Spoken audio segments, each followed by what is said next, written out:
Good morning all. Today's topic, that is second part of sericulture, life cycle of Bombyx mori or mulberry silkworm. So in the last class we have discussed about the types of egg, that is diapause egg and non-diapause egg. The life cycle of Bombyx mori, which includes four different stages, that is egg, larva, pupa and adult. So, the egg is the first stage of silkworm's life.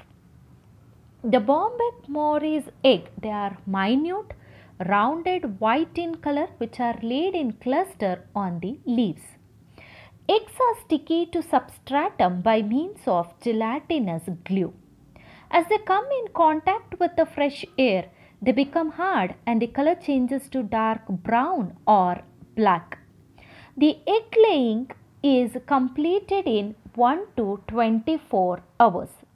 The eggs are very susceptible to temperature, light and humidity. In this slide, you can look at two different colors of the eggs. First one, it is white creamy in color, and second one you can see the dark brown or black eggs. The next it is the egg hatching, which is an important phase in sericulture. The eggs, after 10 days of incubation, they hatch into a larva, that what we call it as the caterpillar. So this caterpillar is an voracious feeder or eater. So regular supply of food is necessary for the development of the larva. So the sericulture industry, it is based on the development of the silkworm, and it is directly proportional to the food what we give for the caterpillars. So here the larval stage, which consisting of 20 to 24 days, and the newly hatched larvae, we call it as the black ant, which consisting of bristle. And this larval period, it is identified as 5 stages. And newly hatched caterpillar, it is about 3 to 6 millimeter in length, slender, pale yellow in color. So after that, it undergoes a process of molting and become pale in color. Larval life consisting of 5 larval stages, and a phase between two periods of molting in the development of any of the insect larva or other invertebrate animal, we call it as the instar. Totally, the silkworm, it undergoes 4 molts and 5 instars. So, the fifth instar larva, which it is about 10 centimeter in long, and the body, you can divide it into head, thorax and the abdomen. The first body part, that is the head, which consisting of 6 segments and also mandibulate mouth part for eating of mulberry leaves, that is biting and chewing of mulberry leaves. See, the amount of silk produced is directly proportional to the feeding of the larva. The second body part, that is the thorax, which bears 3 pairs of short stumpy jointed legs, or you can call it as the true legs. And the thorax, it has been divided into prothorax, mesothorax and metathorax. And the third part of the body, that is the abdomen, which is of 11 segments, and this consisting of 5 pairs of pseudo legs, or you can call it as the false legs. And a small dorsal horn, it is present on the 8th segment, or you can call it as the caudal horn, and the spiracles, they are found in each segment. The next larval stage, that is what we call it as the pupa, or it is also called as chrysalis.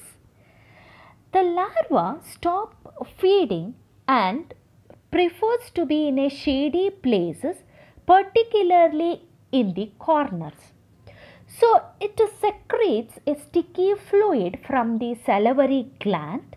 That secreted fluid comes out through a small pore known as the spinneret, which is located on the hypopharynx in the mouth. So there is a continuous flow of saliva through this pore, which when exposed to fresh air, that becomes dry and harden into a fine filament that is known as a silk. So this silk is wrapped around the body almost at an average speed of 1 round per second. This is done for a period of 2 to 3 days, and the larva, it is enveloped in a case made of thread which look like a reel of silken thread. The larva remains without food and actively engaged in spinning the silk. This reeling of thread is known as cocoon, which provides a soft bed for the larva to pupate. So the cocoon is formed as a result of spinning of a silk by the 5th instar larva. The pupa is covered by cuticle, which is brown in color. The adult organs, they are produced in this stage.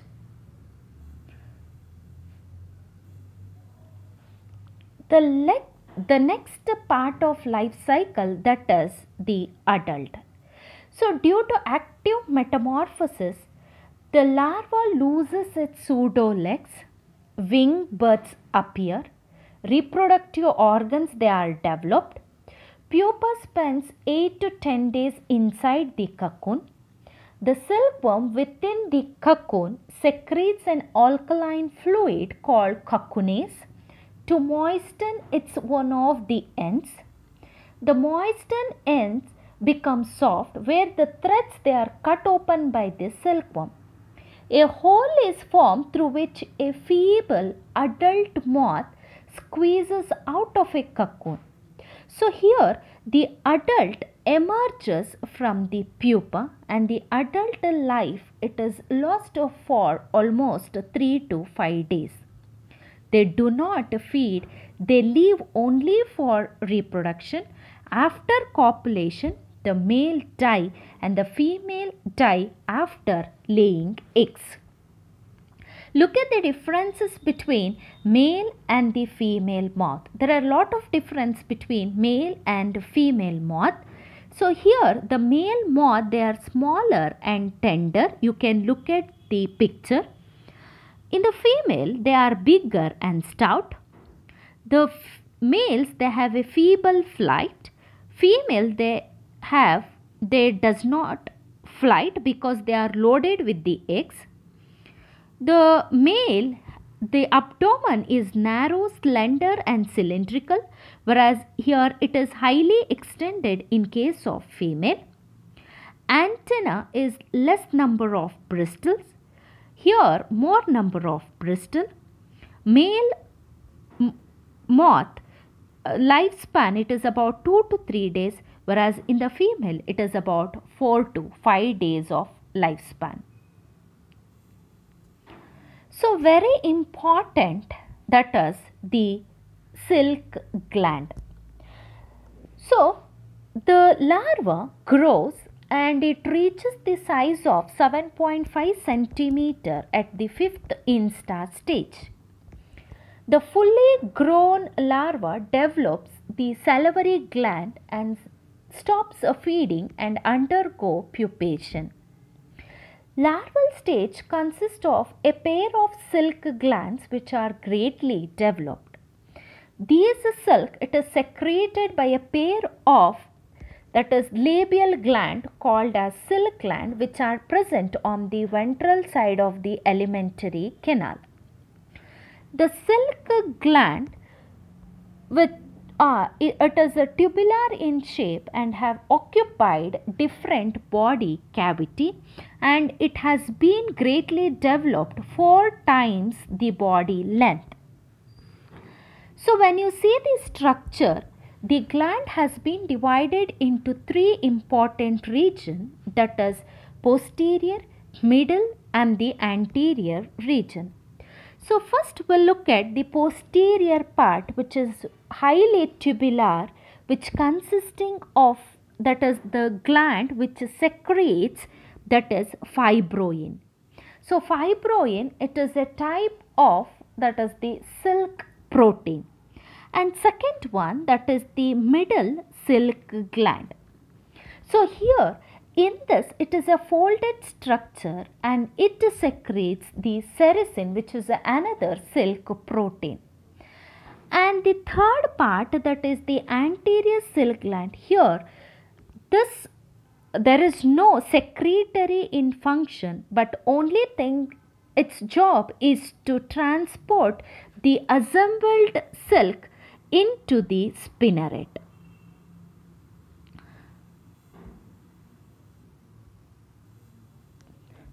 So another important gland what you identify in the salivary gland, that is Philippe's gland or Lyonet's gland.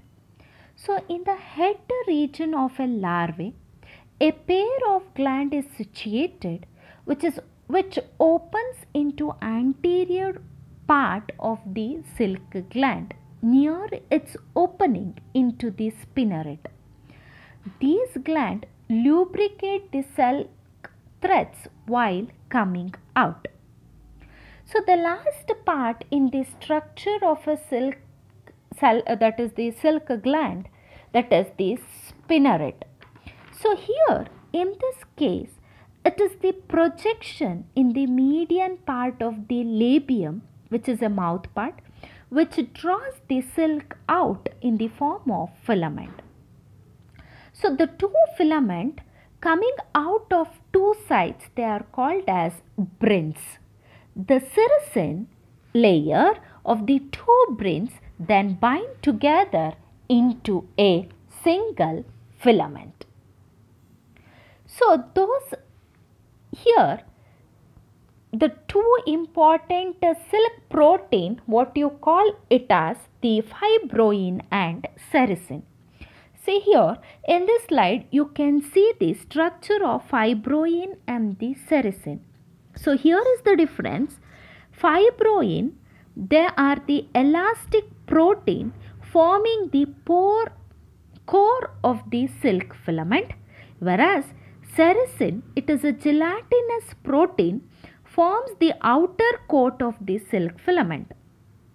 So here the fibroin, they are secreted from the posterior part of this silk gland, whereas the sericin, it is secreted from the middle part of the silk gland. So this fibroin, it is not soluble in water, whereas it is soluble in water. Fibroin, the pigments, they are absent, whereas the sericin, which may contain the pigments. This is the difference between two silk proteins which are secreted from the salivary gland, that is fibroin and sericin.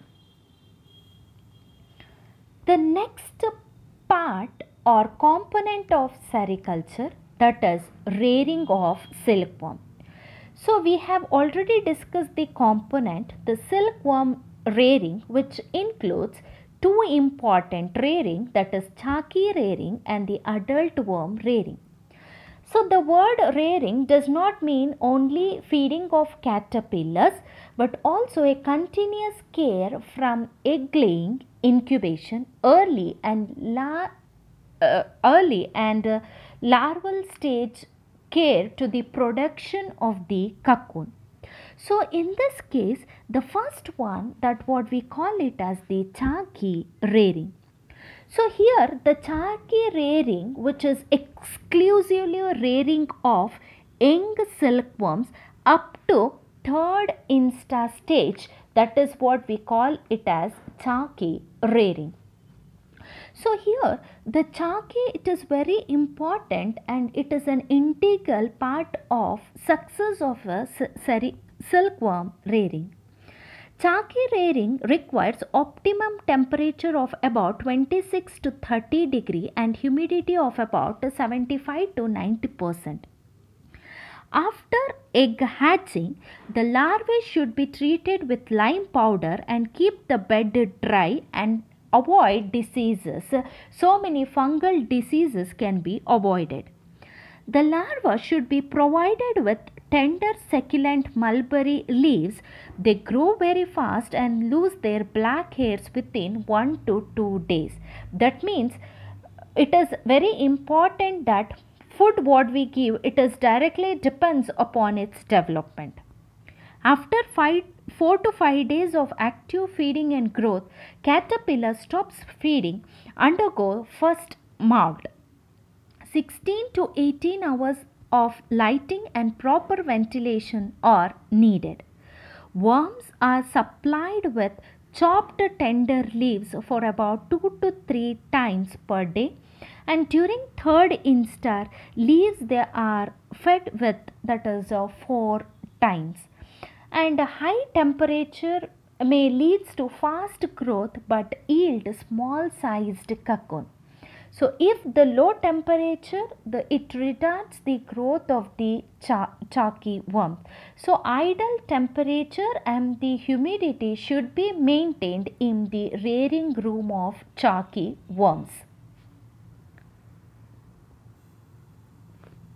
So here is the chart which shows about the feeding and the time taken for molting of Charkhi worms and total number of days, and along with that the body weight increasing rate.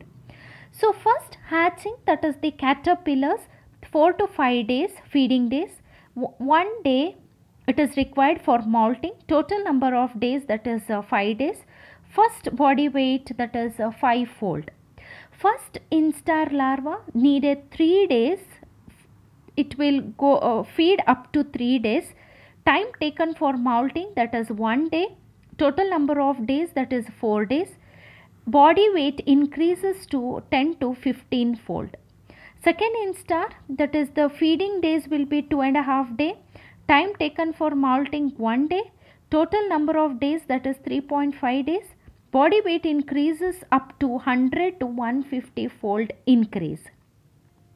Last third instar larva, that is 3 days, 1.5 days, that is total number of molting, then 4 total number of days, that is 4.5 days, and the 500 fold increase. So next to that is adult worm rearing. So here rearing of 4th and 5th instar larval stage of silkworm, we call it as adult worm rearing. So adult worm rearing requires different rearing techniques. 4th and 5th instar larva, they are very sensitive to high temperature. Temperature should be below 25 degree and humidity should be maintained below 75%. Amount of mulberry leaves consumption and the digestion increases when you compare with that of the Charkhi worms. 4th and 5th instar larva can feed and digest tough, hard, fibrous leaves, not necessary of chopping the leaves. Adult worms, they are more resistant to chemicals and diseases compared to the Charkhi worms. It is essential to clean the bed once in a day. So here in this chart you can see that is the 4 instar larva, 4th instar. Feeding days will be 4 to 5 days. Time taken for molting, it is 2 days. Total number of days 6 days. Body weight increase rate, that is 1000-fold increase when it is in the 4th instar. Fifth instar, that is feeding days, that is eighth day. Time taken for molting, here no molting, because in the fifth instar they will undergo formation of the cocoon or cocoon formation. Total number of days, it is 8 days. Body weight increase rate, it is 10,000 to 13,000 fold increase in the fifth instar larva. So thank you.